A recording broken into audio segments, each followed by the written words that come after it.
का जवाब दे चुका हूँ। अब मुझे मेरे करियर में 30 साल हो चुके हैं। जहाँ मैं पहुँचा हूँ इस देश की वजह से, इस देश के लोगों की वजह से पहुँचा हूँ। 30 साल काम करते करते मुझे अब ऐसा लगने लगा कि जहाँ मैं हूँ वहाँ अब मुझे इस सोसाइटी को वापस देना चाहिए, कुछ इस देश के लिए कुछ और करना चाहिए।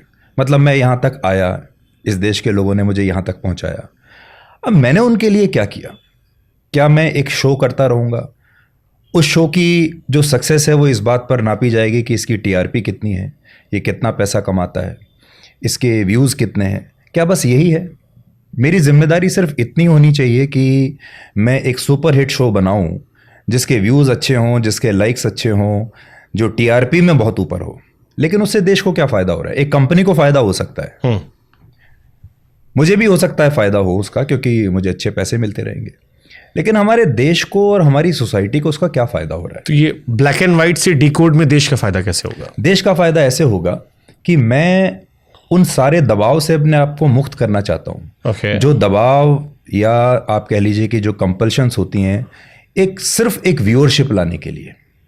मैं ये चाहता हूँ कि मुझे अब इतनी आज़ादी और इतना मुझे एक दायरा मिलना चाहिए जहाँ मैं ये सोच सकूँ कि देश के लिए क्या अच्छा है, हमारी सोसाइटी के लिए क्या अच्छा है। जहाँ मुझे ये दबाव ना हो कि आज आपको एक मसालेदार खबर से ही शुरू करना है क्योंकि इस पर रेटिंग आएगी और इस पर नंबर्स आएंगे।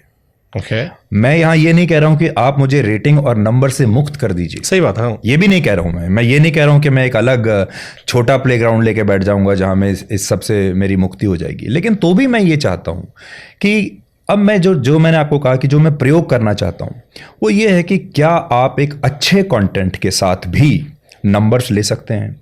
क्या आप एक अच्छे कंटेंट के साथ जिसमें एक फैमिली का फ़ायदा हो सकता है, समाज का फ़ायदा हो सकता है, क्या ऐसी खबरें लेने के बाद आप अपने इस देश को कुछ वापस दे सकते हैं?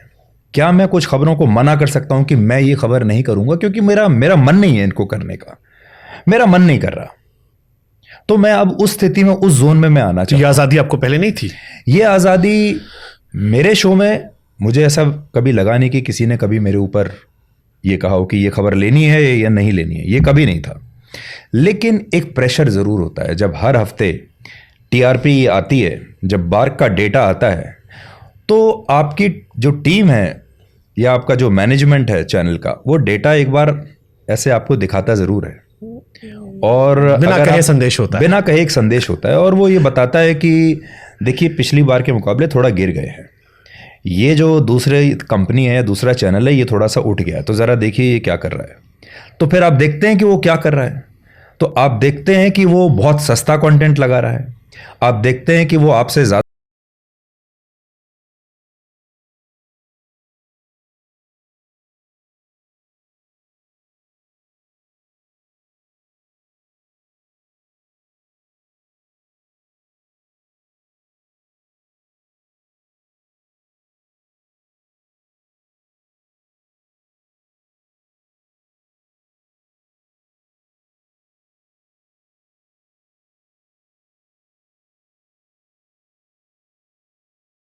ज़्यादा मसालेदार खबरें दे रहा है, आप देखते हैं कि वो आपसे ज़्यादा चिल्ला रहा है गला फाड़ के, आप देखते हैं कि वो अपने स्टूडियो में किसी का और ज़्यादा अपमान कर रहा है। अब आप उस दौड़ में कब तक दौड़ते रहेंगे और कहाँ तक आप जाएंगे? और क्या आपका जीवन सुबह शाम रात इसी चिंता में घुलेगा कि मुझे टीआरपी चाहिए और कुछ भी करके टीआरपी चाहिए और मुझे टॉप पर रहना है और उसके लिए मैं कुछ भी अपने सिद्धांतों के साथ, पसंद नापसंद के साथ कॉम्प्रोमाइज़ कर सकता हूँ? तो अभी तक मुझे कॉम्प्रोमाइज़ करने की आवश्यकता नहीं पड़ी, लेकिन आगे भी ना पड़े। प्रत्यक्ष तौर पर नहीं पड़ी। ओके, डीडी न्यूज़ क्योंकि सरकारी चैनल है सर, आपने कहा आप लोगों को रिटर्न करोगे। अब इस देश में कॉमन आदमी के मन में सवाल होगा, सरकारी चैनल है तो सरकार के खिलाफ तो कुछ जाना नहीं है, वो तो बिल्कुल आपको बैन होगा क्योंकि पैसे वही दे रहे हैं, चैनल उन्हीं का है। तो फिर ये हेल्दी डेमोक्रेसी के लिए डीडी न्यूज़ से आप कैसे कंट्रीब्यूट कर पाओगे? एक और शुभांकर मैं आज बात कहना चाहता हूँ, हमारे देश में जो एक पॉलिटिकल माहौल है वो इतना टॉक्सिक हो गया है, इतना जहरीला हो गया है, उसको लोगों ने बिल्कुल दो हिस्सों में बांट दिया है, प्रो गवर्नमेंट और एंटी गवर्नमेंट। मैं आपको ये बताता हूँ, आप और सारे दर्शकों से भी मैं ये बात पूछना चाहता हूँ, आप जब सुबह उठते हैं और रात तक आप अपने काम पर निकलते हैं, वापस घर आते हैं, आपके जीवन में जितनी भी घटनाएं होती हैं, जितनी भी चुनौतियां आपकी होती हैं, क्या अब उन सबको आप ऐसे ही करके देखते हैं कि ये प्रो गवर्नमेंट है और ये एंटी गवर्नमेंट है, ये बीजेपी है और ये कांग्रेस है? आपके जीवन में किस समस्या का समाधान कांग्रेस और बीजेपी के नाम से होता है कि ये मेरी समस्या है कांग्रेस, ये मेरी समस्या है बीजेपी, ये समाधान कांग्रेस है, ये बीजेपी है, ये समाजवादी पार्टी है? कितनी बार आप सोचते हैं जब आपको अपने बच्चे की फीस देनी होती है, आपके बच्चे को स्कूल में जाके कोई बुली करता है, आपके आसपास मिलावटी दूध आ जाता है, आप जब अदालत में जाते हैं तो आपके पास इतना पैसा नहीं है कि आप महंगा वकील कर सकें, जब आपको टूटी फूटी सड़कें मिलती हैं, या और बहुत सारी चुनौतियां होती हैं जिंदगी की, आपको कोविड हो गया, आप अस्पताल में हैं, और उस समय आपको कोई ऐसा दोस्त चाहिए जो कि आपका मनोबल ऊपर कर सके। अब इसमें कांग्रेस बीजेपी कहां से आ जाएगी? क्या कांग्रेस ये काम करेगी? क्या बीजेपी ये काम करेगी? तो मुझे ऐसा लगता है कि ये खास तौर पे जो सोशल मीडिया पे जो ट्रोल आर्मीज हैं, इन्होंने हमारे पूरे जीवन को पॉलिटिकल बना दिया है। एक आम आदमी का जीवन पॉलिटिकल नहीं है, वो पॉलिटिक्स के हिसाब से नहीं सोचता। एक आम आदमी सुबह उठ के क्या सोचता है? सुबह एक अच्छी चाय मिल जाए, मॉर्निंग वॉक पे जाएं तो अच्छा माहौल, साफ सुथरी हवा मिल जाए, एक अच्छे स्कूल में बच्चों का एडमिशन हो जाए, बच्चे पढ़ लिख के कुछ अच्छा काम कर लें, मैं जब घर से निकलूं तो सही सलामत अपने दफ्तर पहुंच जाऊं, हर साल मेरा एक प्रमोशन हो जाए, थोड़े से पैसे बढ़ जाएं, और जीवन में वीकेंड पे अपने दोस्तों के साथ कुछ अच्छा समय बिता लूं। कहाँ अच्छा खाना खाना है, कहाँ से अच्छे कपड़े पहनने हैं, कहाँ वेकेशन पे जाना है, बच्चों के भविष्य के बारे में आगे क्या सोचना है, ये भी तो बहुत सारी चीजें हैं। आपकी मेंटल हेल्थ के बारे में कौन सी पार्टी सोचती है? आज आपको तनाव है और आप सो नहीं पा रहे हैं, आज आप बहुत अकेलापन महसूस कर रहे हैं, सब कुछ है आपके पास पर नींद नहीं आ रही, आप अकेलापन महसूस करते हैं, आपका कोई दोस्त नहीं है, आपके रिश्ते कमजोर होते जा रहे हैं। ये सब वो चीजें हैं जिनके बारे में मेन स्ट्रीम मीडिया बात ही नहीं करता, और इसीलिए मैं आपको बताता हूं, इसीलिए ज्यादातर लोग न्यूज नहीं देखते, क्योंकि न्यूज में होता क्या है?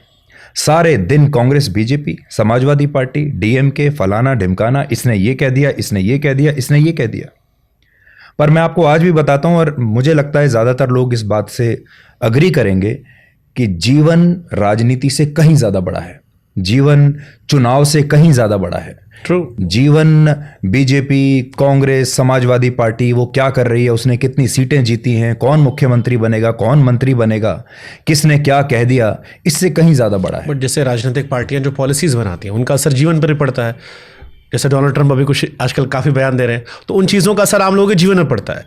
तो एक सवाल, अब मेरे दो सवाल यहाँ पर आ गए। वो आपके जीवन का एक हिस्सा है, आपको उसके बारे में जरूर जानना चाहिए। जैसे आपको अपनी मेंटल हेल्थ के बारे में जानना चाहिए, जैसे आपको अपने स्वास्थ्य के बारे में जानना चाहिए, जैसे आपको ये जानना चाहिए कि आपके बच्चे को अच्छा वजीफा कहाँ मिलेगा, अच्छे स्कूल में एडमिशन कहाँ मिलेगा, कॉलेज में क्या करना चाहिए, वैसे ही आपको पॉलिसीज के बारे में जानना चाहिए, पॉलिटिकल पार्टीज की नीतियां क्या हैं उनके बारे में जानना चाहिए, कौन सा नेता आपके लिए अच्छा है, कौन सा नेता खराब है, उसके बारे में जानना चाहिए। मैं बिल्कुल अग्री करता हूं। So what's your thought about decode? Decode एक तरीके से हुआ कि आप उसको ओपन करके दुनिया के सामने रख दोगे, एक खबर को, सच को। तो बिल्कुल। आप पत्रकारिता में, डीडी में जाने के बाद आपका पत्रकारिता को लेकर क्या नजरिया है, डीकोड क्या करने वाला है?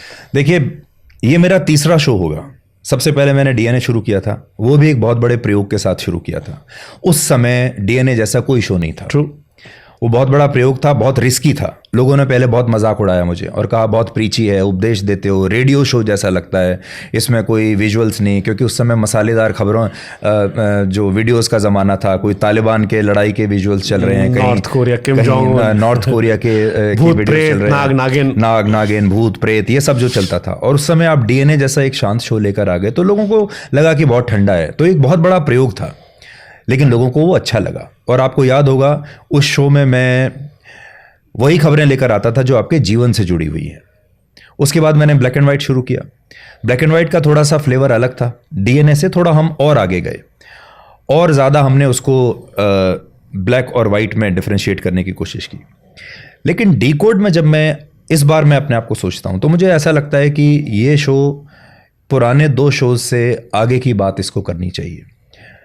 ये तो मैंने हमेशा से कहा है कि आपको आज भी एक फैमिली न्यूज़ शो की आवश्यकता है जिसको पूरा परिवार देख सके।